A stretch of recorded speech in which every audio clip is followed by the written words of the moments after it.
Hello, and welcome to our late May 2024 NABBW Financial Podcast. Tonight, I'm with regular guest Pam Sams to discuss a very useful topic, travel on a dime budgeting tips.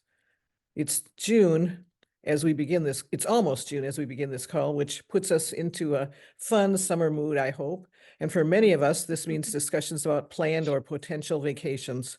I know my mail today included brochures from the Alumni Association of my alma mater, the University of Wisconsin-Madison, for two awesome trips. I wasn't surprised because I've come to realize that the 50 or so trips that they run annually have to be a distinct profit center.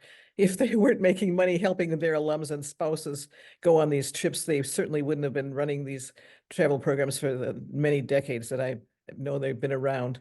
But schools and universities aren't the only entity to have dipped their toes into the vacation business.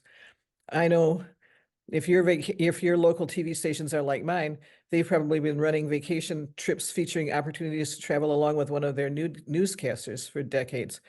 And even looking at the topics we cover here at the National Association of Baby Boomer Women proves that we know our audience, baby boomers and baby boomer women, love to travel. We actually have 5 NABBW associates who aim to cover the gamut of travel opportunities. Linda Ballou covers adventure travel, Phyllis Stoller handles group travel, and Carolee Duckworth handles her tales of independent travel. And all of them are fun and totally different types of travel. And then I can't forget Adrienne Berg, because she's a person who covers what she calls the ageless traveler, and that quite often involves saving money. Well, Teresa Roberts specializes in opportunities for living abroad. And we're not alone in our efforts to cover the boomers' urge to travel. I'm aware of several boomer-focused travel blogs, including My Itchy Travel Feet, Travel Past 60, The Gypsy Nester, Roaming Boomers, Retired and Traveling, and Life Part 2 are among the ones that I am aware of. Many of these authors, like our own Teresa Roberts and Adrienne Berg, frequently write about ways to save money while enjoying the opportunities to see the world. For example, Adrienne recently wrote about medical tourism, which is specifically the concept of traveling to another country in order to save thousands of dollars on needed medical expenses. I think in one of the articles she was talking about saving $30,000 on some kind of medical costs in the process of getting to be in another country. And of course, she planned to stay and enjoy the country while she was there, once she got over there.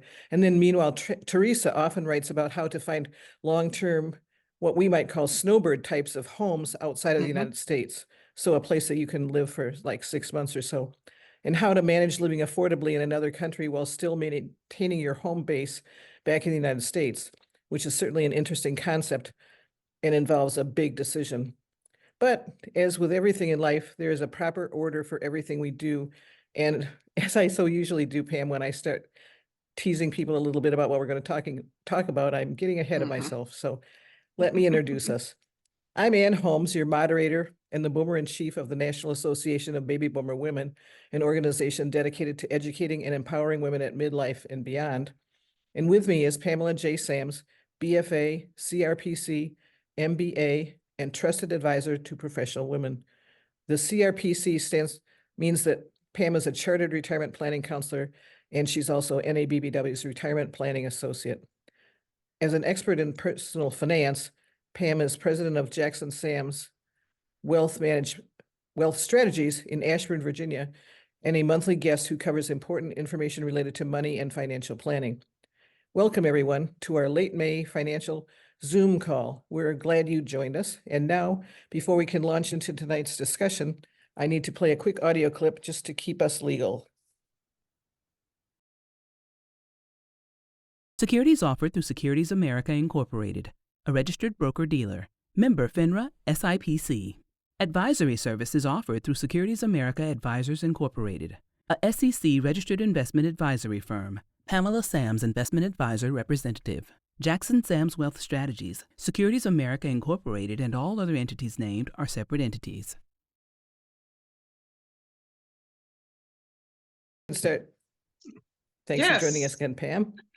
Thank you for having me once again, and I'm so excited about this topic as we enter into the summer months. We had our Hmm. unofficial start of summer with Right. Memorial Day that just passed, and everybody gets into the summer mood. And I'm sure people are going to be taking to plane, trains, and automobiles here pretty soon. So Hmm.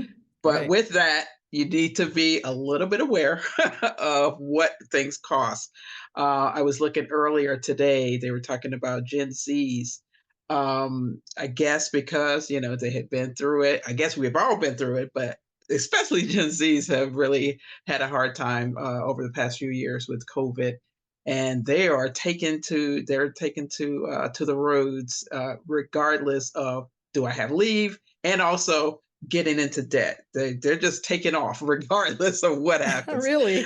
And that's what I just read recently in a recent article with Forbes. And so that's what happens. But I'm gonna hopefully, we can go through this so you don't have to get into too much debt going to travel, and make sure you are a little bit more sensible when you start planning for these vacations as well. Well, I really appreciate that you're bringing this up. And when you said that you thought we should talk about travel on a dime, I was thinking, oh, that is such an excellent topic. And so, as usual, you've got 10 tips for us, and Hmm. we'll go through them one at a time. And your first one is plan ahead. Of course. Booking flights and accommodations in advance can save you a lot of money. You do have to get the best rates, at least within a 30-day window. Once you start getting past that 30 days into it, the rates start to go up. So really look for deals, compare prices across multiple websites.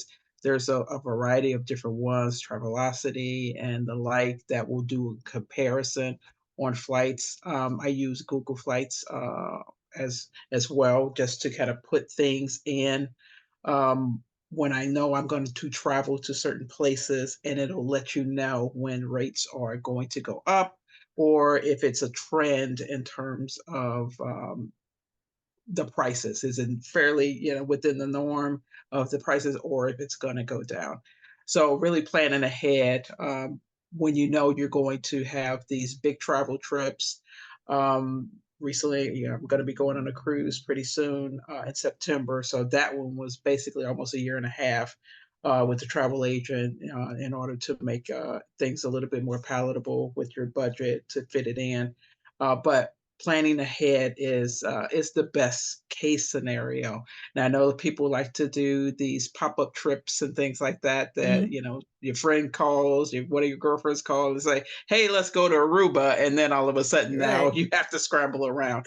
But if you Hmm. can try to plan ahead, if you know you're going to do a big family trip within next year or within 2 years, because that way you can get a little bit more accommodations and find cheaper flights and save you much more money that way.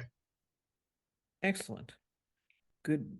And I know, like you said, that there are certain things that you have to plan like at least a year ahead for. And I Hmm. know you were talking about things like going on a cruise, but I discovered many years ago that there's certain parts of the country that are just so popular that if you Hmm. want to have a place to stay when you get there, you really have to book yourself a year in advance. Hmm. One of the place that I discovered this is Door County, Wisconsin, which is that big Wow. um, Okay. thumb that sticks out of the uh, into Lake Michigan from Wisconsin, and Uh-huh. I decided that we were going to go there uh, like in May, thinking that Uh-huh. we're going to go there in August, and that's plenty of time. And they Yes. just laughed at me. So, He's like, no, no, no. no. Yeah, Yeah. right. Next year we could do, but Yeah, not this those year. So, those things book up, especially when they have big events coming to areas as well. My husband was talking to mhm. me about the I think he's really into football, so the NFL draft is coming to go into Pittsburgh or something in a couple of years or something. 2026, I believe. And he was like, when do we need to start, setting aside stuff? Because, big events like that will go fairly quickly. You don't want to do it too soon Mhm. because it won't be available, but you don't want to do it too late either, because Right. you know that people are going to start booking up flights and accommodations for big events like that. So you definitely want to plan ahead. Mhm. All right. And then this next one on your list is travel during off-peak seasons. So I guess that Yeah. means like go to Door County in the winter. Yeah, in the winter, exactly. Yes. If you can, but, prices and Right, flights yes. and hotels and attractions tend to be lower during the off-peak season, so, going to the beaches in the summertime, of course, those are Mhm, gonna be more, but, and also you can avoid the crowds, if you go off-peak season to some of these places.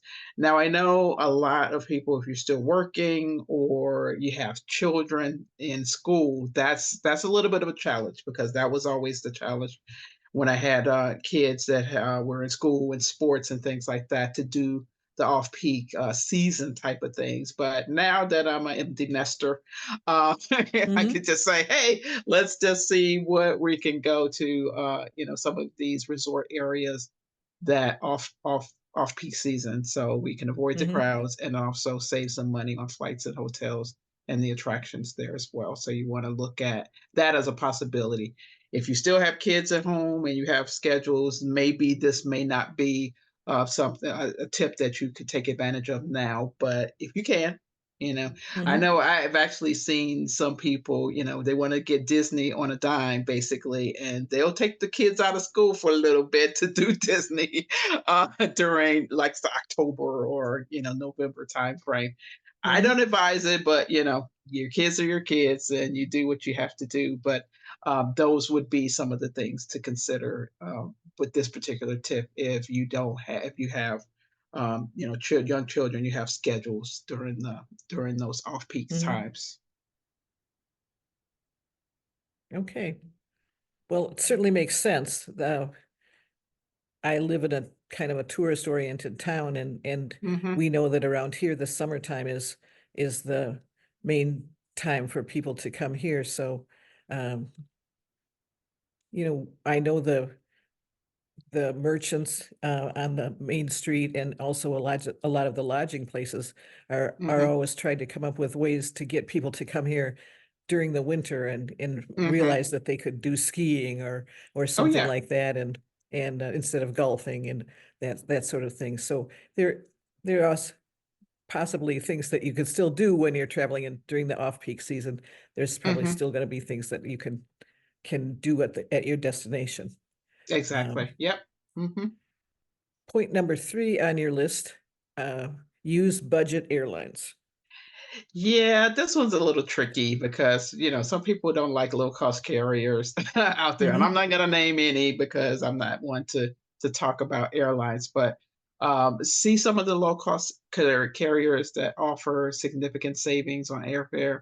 Really be mindful of additional fees and things like luggage and seat selection sometimes on the airlines.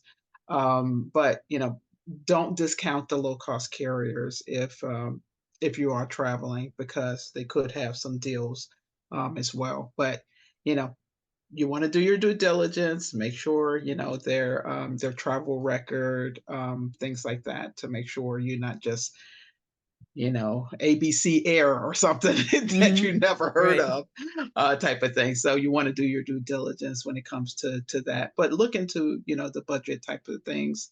I know a lot of the different websites that I mentioned before, Expedia's Travelocities, Hopper, things like that. They will take a look at some of these other airlines for you. So you can take a look at and see which one would be best. Or they do a mhm, combination of between different carriers to do it instead of being on one airline for the whole flight. They may kind of mix and match on some of the budget mhm, carriers as well. But that's basically, that tip is to see if you can use budget airlines. But like I said, if you feel comfortable, if you don't feel comfortable, make sure you do your research on any of these low cost carriers that are out there.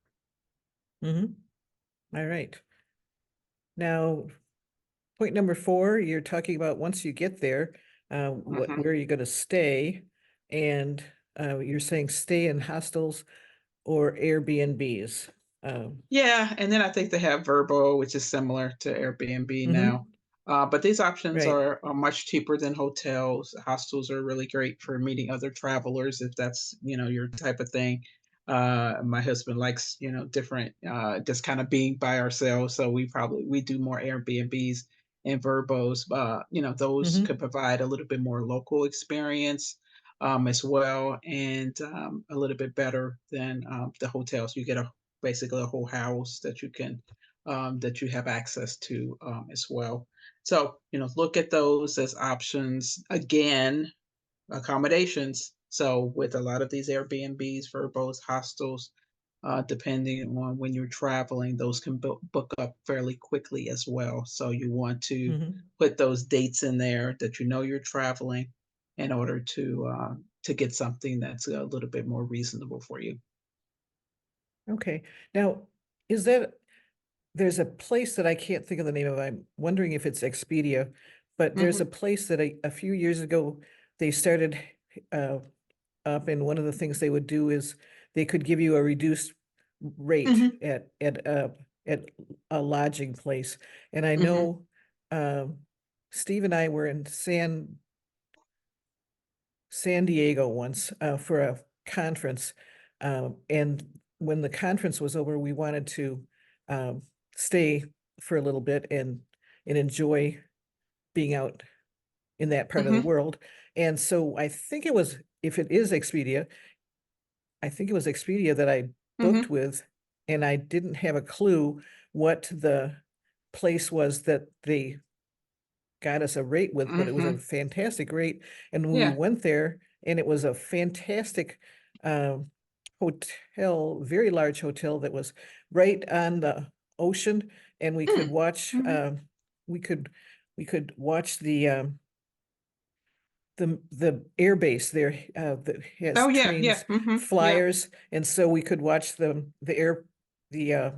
helicopters and the people that were trying to land, and so we were just sitting on our deck because our unit had a deck, and we never went to the zoo in San Diego or any of the other famous places that you could go Hmm. to in San Diego because just sitting on the deck was so Yeah. relaxing at this place. Hmm. And so I really cannot say that I've been to San Diego because I was either at the conference hotel Yeah. and working hard, or I went to Or this other hotel that had a mhm. fantastic rate.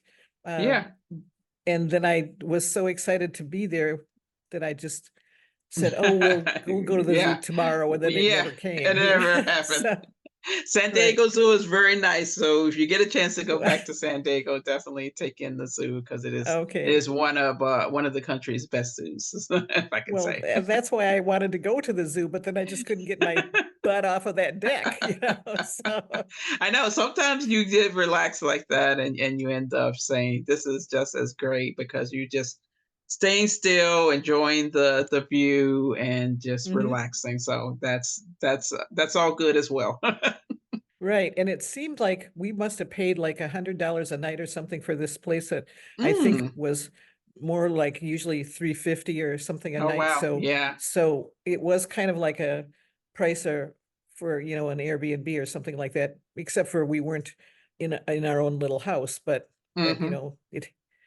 it was still a memorable trip. So Yeah, that's that's awesome. right.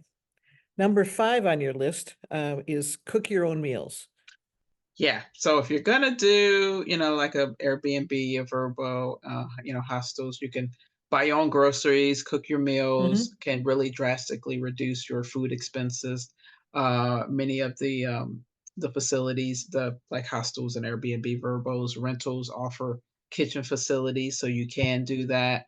I just a caveat for our family. My husband, if he says if he's gonna be on vacation, he wants to be on vacation. He doesn't want to have to cook or do anything. I say you're not doing Hmm. the cooking, uh, Right. but but sometimes you may not want to cook all the time. But cooking your meals could reduce some of the food expenses, and especially at some of these places where they may not have reduce or that may not include breakfast. So you got to include Hmm. your breakfast costs if you're going to go to lunch, and then if you're out for dinner, that could be 3 meals a day that you're Hmm. really cooking. I mean, I'm sorry, that you really have to plan for in terms of food expenses, and especially with tourists types of towns, the food is not going to be cheap. So, uh, if you Right. have the option to at least maybe 1 or 2 of the meals that you can cook, if you're gonna head out a little bit later in the day, breakfast would be great if you cooked it there. I know, me and some of my friends, we rented an Airbnb, um, as well, and so we did some cooking in the breakfast, cooking in the morning for breakfast, and then had that available, and then had lunch. So we would kind of pack our lunch of these different things, and then we would have a dinner at a nice place around town. So that way you can plan your meals accordingly, and then you can also save some money that way by cooking your own meals. Yes, I was thinking the same thing because I remember, um, when I was 17, I remember I was 17 because I was old enough that I got to share the driving. Uh, Hmm. our family drove down to New Orleans around Easter Hmm. time, and uh, it was wonderful to be there. Uh, and I can imagine that if they would have had Verbos or Hmm. Airbnbs or something, that would have been a great place to find one in a wonderful community or city like New Orleans. But then, Hmm. there's some famous restaurants, like Brennan's or something like Oh that, yeah. where Hmm. you might want to say, okay, well, we're gonna cook most of our meals, but like you said, maybe Hmm. you want to go have breakfast at Brennan's because that's a famous thing, and then you want to be able to say, Exactly. hey, we did breakfast at Brennan's, Yeah, and exactly.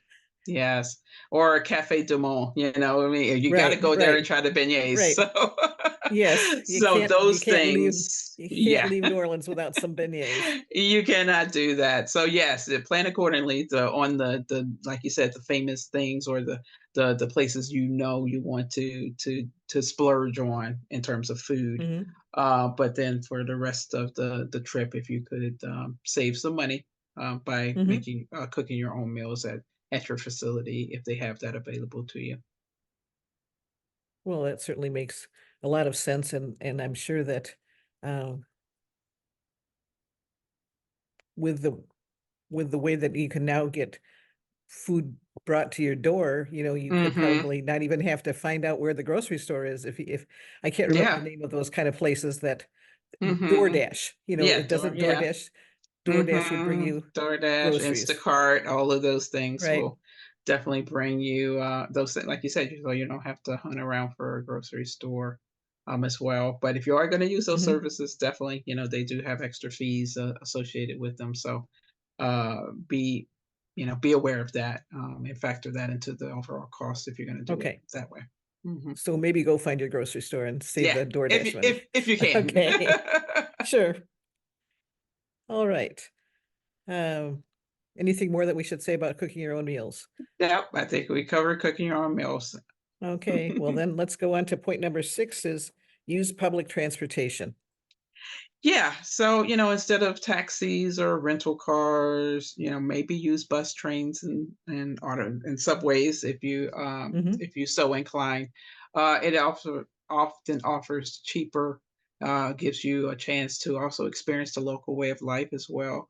If you want to, use some buses or trains or subways. I know in my area, the subway is pretty big. You can get from, my area in Virginia down to DC, versus, actually driving into DC, which could be a headache sometimes, with mhm, that. So, use public transportation, take advantage of that. Rental cars these days are, especially if you're going to travel, they get to be a little bit costly. And then you have to figure out where you're going to park it.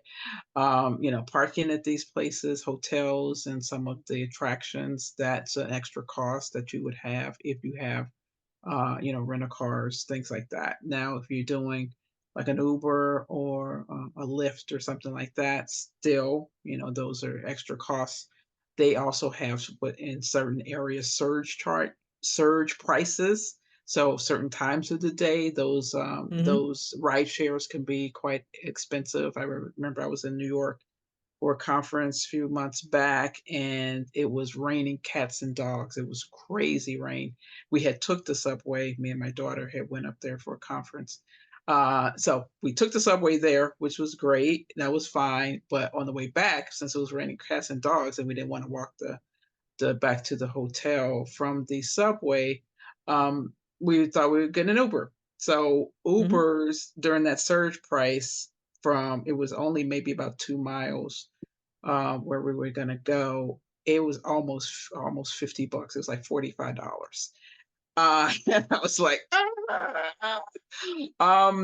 But it was raining, so I Mhm. decided to do it. But and it was for business, so you know how it goes. I can write it off for a business trip, but Right. you have to take that into consideration as well if that's your only transportation that you're relying on are Ubers and Lyfts and some of these ride shares, is that sometimes the prices will fluctuate depending on how far you're going to go, but then also times of the day as well. So taking trains or buses and also subways could save you some money there. If they have surge pricing, do they let you know that it's a surge price time, or do you just get surprised? You just get surprised. You'll look at the app and you'll go, "Oh my gosh, it must be surge price time." Usually, just like most drive time types of time. So usually during drive time between 3 and 7 for most cities, those would be Mhm. kind of the most popular times. And then especially on like the weekends, Friday nights, Saturday nights, people are at at maybe a nightclub or going out to a show and things like that. They know it's going to be high in demand, so of course they're going to raise the prices at that point. So generally, that's kind of you can kind of gauge it based on what time of the day, what's going on. And then also maybe weather conditions. Like I got caught, Mhm. with the rain situation, and of course, Right. people will need to get from point A to point B as dry as possible. So Right. they may surge price during that particular point in time. Okay. All right. So number 7, I think sounds like a good trip trick for saving money, but also could be very fun and entertaining, and that is walk or bike for sightseeing. Yeah, so it's, good exercise, just like you said, but Mhm. exploring the city by foot sometimes or biking are enjoyable, really inexpensive ways to see the sights. I know in a lot of the major cities, they'll have those bike shares where you can just, swipe your card or pay for it. And then, you can bike around. You would leave it, where at the next station, they also have, Mhm. where was I at? I'm trying to remember where I was at. Nashville. I was in Nashville, Mhm. and so they had, the little scooters that you can also rent, for a little bit of time and then do it that way. A lot cheaper than, doing, maybe the public transportation or any of the cars. Just really walk or bike to some of the places could be much more enjoyable, but it also save you money in that instance. Mhm. Well, especially because if you're driving and you're in an unfamiliar place, you're Mhm. trying to find the street signs so much that you don't really even get to Yeah. see the rest of what you're driving past, so I think Yeah. the slower pace of walking or biking Mhm. would make the place you're visiting, a lot more, Yeah. uh, something that you get more out of. Exactly. Like It seems like the passengers, of course, they see all of the stuff, and the drivers, like you said, right, looking for the street signs, right. or you're so stressed out because you don't want to miss it that you're, like you said, you're missing everything that you're driving by. And then you're Mhm. figuring out where am I going to park and all of Right. that sort of thing. So yeah, this way it's a lot more enjoyable, to do it by foot and also explore. And if you do need to do it, maybe use one of the little bikes or scooters to Mhm. take in some of the sites that way. And if you're walking or biking, there's probably no surge pricing, so No so search prices, no. No search prices on walking, no. right. Okay, number 8 on your list is a fun one, look for free activities. Yeah, free, what do they call it? Freemiums are always good Mhm. if you can, Right. because many cities do offer what the free walking tours, museums, of course, parks, other attractions. So research ahead of time in the city that you're going to go to make the most of the opportunities that are available there. I know when I travel for conferences, they always send a little uh, email or read ahead type of thing. This is where we're going. These are some of the things that you could take advantage of. And you want to kind of mark the stuff that's free, Mhm. and the museums, of course, and then the different parks and attractions that are available to you that way. So take in as much free as you can activities. I know when I was in, Nashville, again, going back to Mhm. Nashville, actually, it was I think, what was it? It was the NHL draft when I was there. Okay. I didn't, and so they had set up in the middle of town, basically downtown, um, a concert. So they had concerts, they have, really nice musicians, and then people were just walking around and enjoying that. And of course, they have, Mhm. the different restaurants you can go to. But that was a free event that you could take advantage of, just by, being down there, and enjoying the sights, but then also enjoying the free concert that was available to people who was attending Mhm. the NHL draft and enjoying and having a good time. So look out for things like that. Right. Another thing that I think might fit into that same category, which I was just discovering the other day, we have a museum in Dubuque, Iowa, which is across the river Mhm, from us, across the Mississippi, and it's a river museum, and it has an mhm, aquarium and all kinds of other activities, and I've never been there. Driven mhm. past it a dozen or more times, but never with the time that I have to go in and look at it. So I Uh-huh, was looking at their website, and it was talking about the cost to enter the museum.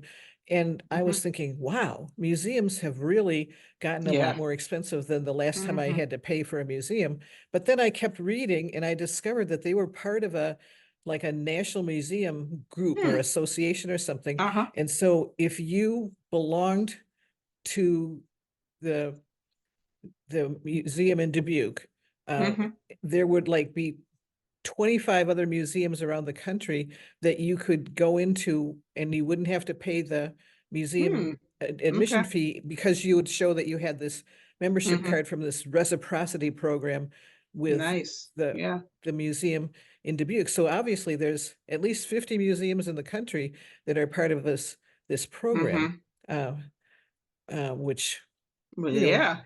when it was talking about it was going to cost $30 to go to the Mississippi River Museum, and I was thinking, so if I were to take, half a dozen people who come to visit me, and I think Mhm. that they would enjoy going to this museum, that's going to add up Yeah, that's gonna add to a up, lot yeah. of, but so I'm just thinking, were I ever to do that, at least it would be nice if I had joined to become a member of the museum, and then it would not only be saving Mhm. me on the cost of having all my guests come to Dubuque to see the whatever Yeah. kind of animals and fish they have at the Mississippi River Museum, but also that it would work around the country to other museums.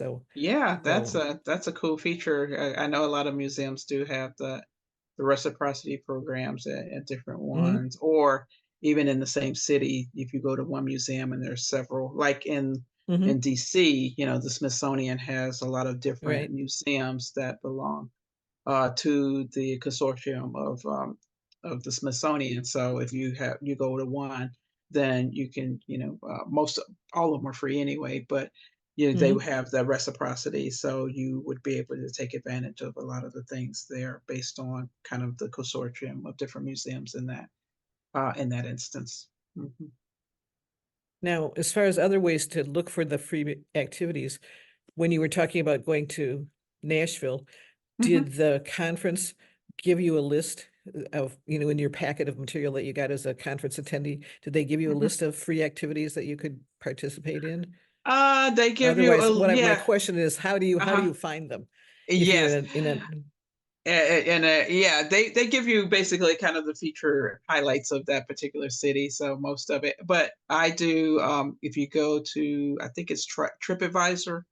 If you go there, you go in the type in the city you're going to. A lot of it will pop up on, of course, the main features of that particular city, but then some of the free things will pop up as well. So really, just kind of doing your homework and research prior Mhm, on the website, on maybe a TripAdvisor, or just even going to, uh, you know, most cities will have like a Discover. So like Discover.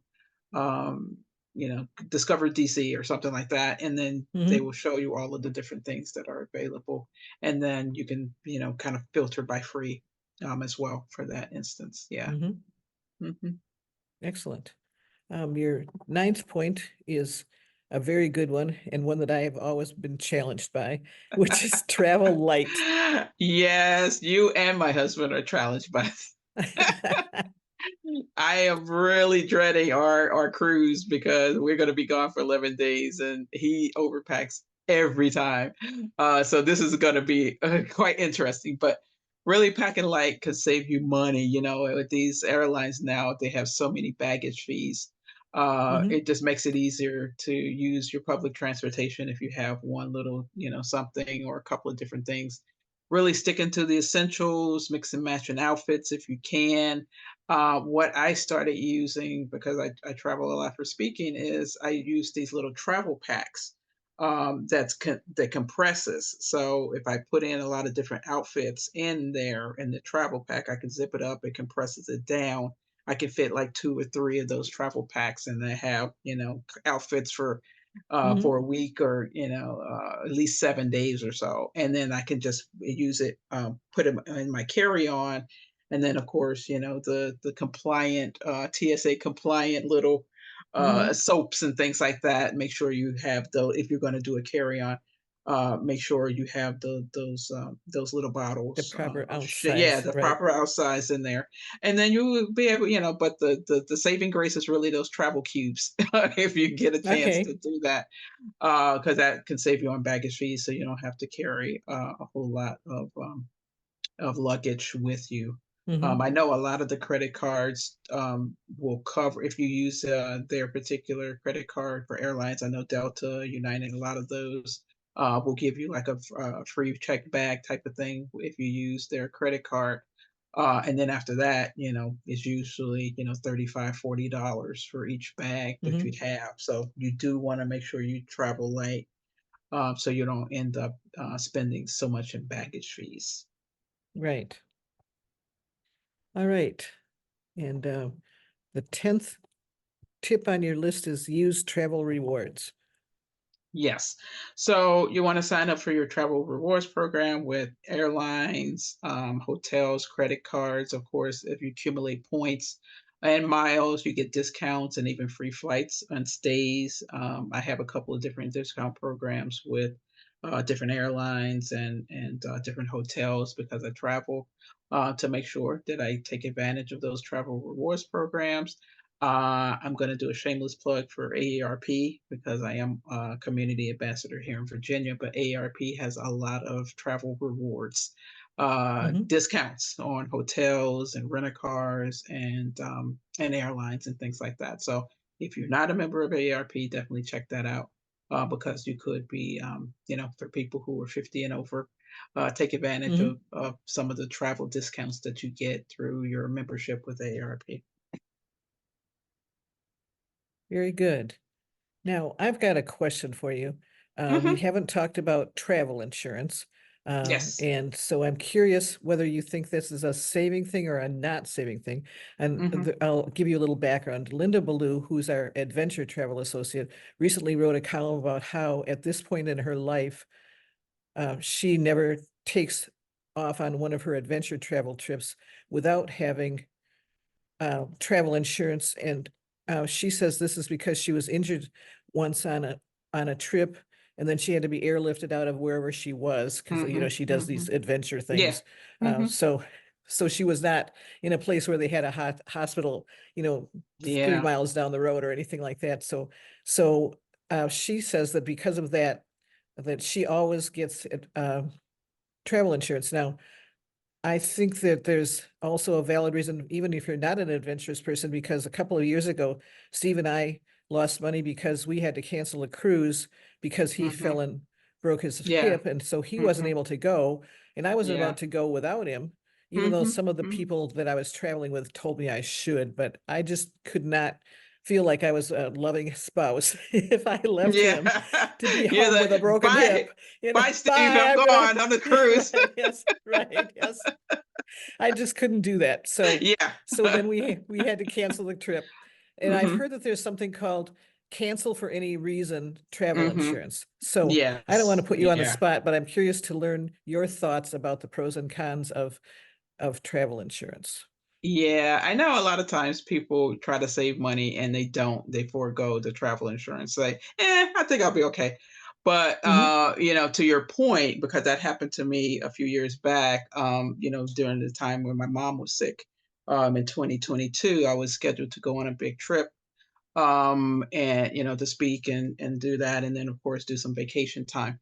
And then like I said, my mom got sick and I was back and forth to St. Louis and I wasn't able to travel for that, or I didn't feel comfortable knowing, Hmm. because she had How far been you might be transferred, away if she if needed I you. be away, if she needed me, if she was being transferred to Right. the hospice, it was just a big thing. And so I was so glad that I did put travel insurance on that trip, because I was able to, get a refund back on that, on the hotel, and I did, and I got a partial on the tickets, but I saved it for another trip because I knew I would be traveling. But the Hmm. travel insurance is definitely beneficial, for it. I know it is a little bit costly and people want to save money, but it's better that way because if you end up having to cancel for any reason, it just gives you peace of mind that you're able to get your money back for it. You do have to show Hmm. documentation. Mine was a little challenging because I made a decision to kind of stay, so it wasn't. So I had to get like a doctor's note, a hospital, and all of that with my mom. So it did take a little bit of Hmm. time to go Right. through it, but at least I was able to, get a refund back on some of my travel expenses for that. So I am all for travel insurance. With it, like I said, it just gives you peace of mind knowing that if you do need to, if something adverse happens and you're not able to travel, that you're able to get a refund back from Hmm. that. Okay. Is there anything else that we haven't covered that we've alluded to that we should talk about? Yeah, so we talked about budget airlines. I really want to go into some budget airline tips to save you money Okay. for flying, because a lot of times people end up spending way more money on airlines Hmm. for that. So we talked about kind of planning ahead, but booking early and also booking late sometimes. So there are some last Okay. minute deals that can sometimes offer significant savings if you're flexible with your Okay. schedule. So you want to take a look at that. I think it's actually a website called Last Minute Flights or something like that, that you may be able to take advantage of. If you're flexible with your dates and times, so if you're not set steady, I got to be there on certain days, maybe you come in before or after. So take a look at that. Flights on weekdays, especially Tuesdays and Wednesdays, are cheaper than the weekend flights. So if Hmm. you travel during the week, that can save you money. Red eye flights, I know people don't like them, or very Hmm. early in the morning flights at odd hours can be less expensive. So I remember one time when I was traveling, I think it was a 5:30 flight or something like that, 5:30 Hmm. flight. It saved me a lot of money, but I was tired as heck, but it saved me it did save me money. But, take a look at that if you're early bird catches the worm type of person. Some Hmm. of these, early morning flights and/or late flights, red-eye flights, Hmm. could save you money, just being flexible on that. You always wanna do a comparison on prices, Google Flights, Kayak, really kind of find you the best deals across multiple airlines and platforms. So you put in your criteria there, and you're able to basically do a comparison and scan. So if you're not traveling right away, like when I get my travel schedule, generally most of the time I know a year in advance on where I'm going to be. So I kind of plug those in, and whenever something moves, the scanner would let me know, okay, flights are better Hmm. here. I'll go ahead and book those ahead of time. So really compare prices, and like I said, set for those price alerts. They will set alerts specific routes, but then also receive notification on price drops, and really helping you snag those deals. So you know if you get a if you get a notification in your email that now tickets to where you're going to go is $80 cheaper or $100 cheaper, you want to snag those with Right. that. So setting those price alerts. Also considering nearby airports. I mean, I have an airport. I'm kind of spoiled. I have an airport about 15 to 20 minutes from my house. So I hate doing the comparison on nearby airports unless it's a significant a difference on prices. But I have a lot of friends that do it. Even my son's fiance's family, they were traveling to Europe last year, and they wanted to they're up in the Pittsburgh area, so it was a lot cheaper to come down this way to fly out of my the airport that's near my house and then fly out Hmm. versus where they were. So really sometimes flying into or out of nearby airports can be a lot cheaper. So you want to check the airports within a reasonable distance, see if you can get a better deal. You don't want to, be driving 5 hours or anything, but Right. if it's within an hour or 2 hours or so, check nearby airports as well. I talked about the budget airlines, so they often will offer competitive prices on that. We talked about travel light. Use your frequent flyer program. So we talked about travel rewards, but then there are also frequent flyer programs to earn Hmm. miles and points on your flights, and you can redeem those at a discount. I I fly United a lot, so now I believe they have something called mileage where you can share miles and kind of do Okay. a cohort with your family, and you can basically pool. Yeah, it's called mileage pool. So you can pool your miles together. So that may be able to be something that can save you money for that. Consider alternative routes. So booking a flight with a layover. I like flying direct, so I hate layovers, but the Hmm. layover Right. and even maybe multiple legs can be cheaper than a direct flight sometimes. Just make sure you have enough time between connections. That's the problem with Hmm. those. I remember one time I was flying into a city, and then we were delayed, and I had, by the skin of my teeth, was Hmm. able to make the connection flight to get on to the next one. And so allow enough time to do that. Even if you go, I think that was, yeah. If you're going to travel international, definitely make sure, because you have to account for customs and all of those extra things. If you're going to Right. do alternative routes with a connection, just make sure you have enough time and know what time zone you're in. Hmm. That's the Good problem with point. that too. Sometimes is that I'm Right. like, wait a minute, and on your ticket it looks like, yeah, I got plenty of time. You land there, you're like, oh, I'm in a whole different time zone. I only have 30, 40 minutes, and then I'm in customs. So that was the one I was about the skin of my teeth to make the Hmm. connection flight there. And then we talked about your credit card travel rewards. I always say use your credit card for points and discounts and things, but be smart with your credit card. You don't want to accumulate a bunch of debt, things like that. But Right. they're good for redeeming points and getting discounts to offset the cost of tickets as well on Hmm. theirs. So those are basically additional budget things.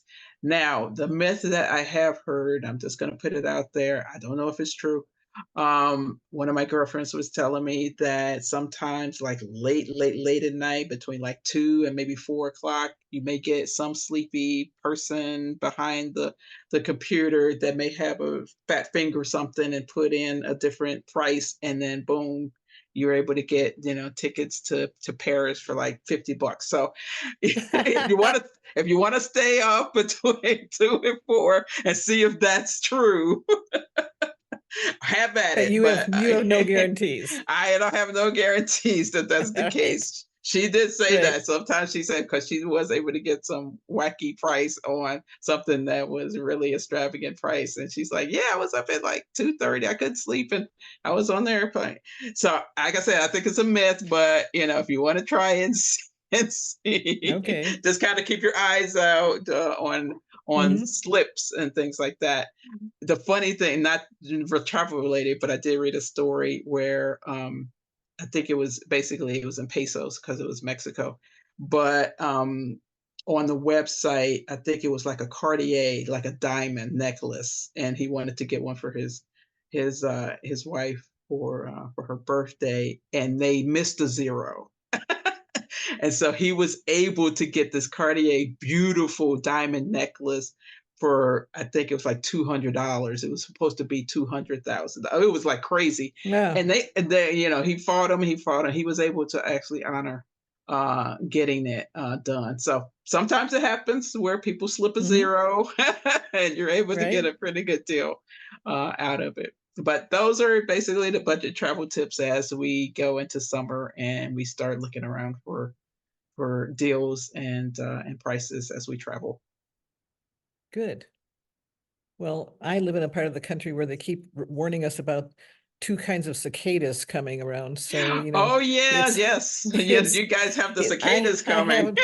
haven't heard them yet, but if they get too loud, I might decide I have to travel someplace. Yes, and I think that should also be something that people should consider as well as they're thinking about traveling, where to go, and if it's going. Hmm. I think down in the Carolinas, I think that the cicadas are there, and I'm actually going to be in there, North Carolina next month, so I'll keep you posted on the cicada situation down that way. Okay. All right. Well, Pam, as usual, it's been great talking to you, and thank you for being my guest and for providing us with this wonderful information on helping us figure out how to travel on a dime. Thanks for recommending this topic and for all the advice that you've provided here. I look forward to our next discussion, which you and I haven't discussed yet, but if Mhm, we're keeping to our normal schedule, it would be the fourth Thursday, which would be June 27th at mhm, this same time and location. And if your schedule doesn't allow that, we will make changes and let people know. mhm. But Yep. but I've already asked you if there's anything else that you want to say before we wrap up the call. So you probably have said all of that already. Yep, So, yep, but yep, I have, yeah. I think we had all right, it was a good call. Yeah, I think right, very good, this is top of mind for most people as they start to travel. So I'm right, glad we were able to get it in right before people right, start booking those trips. right.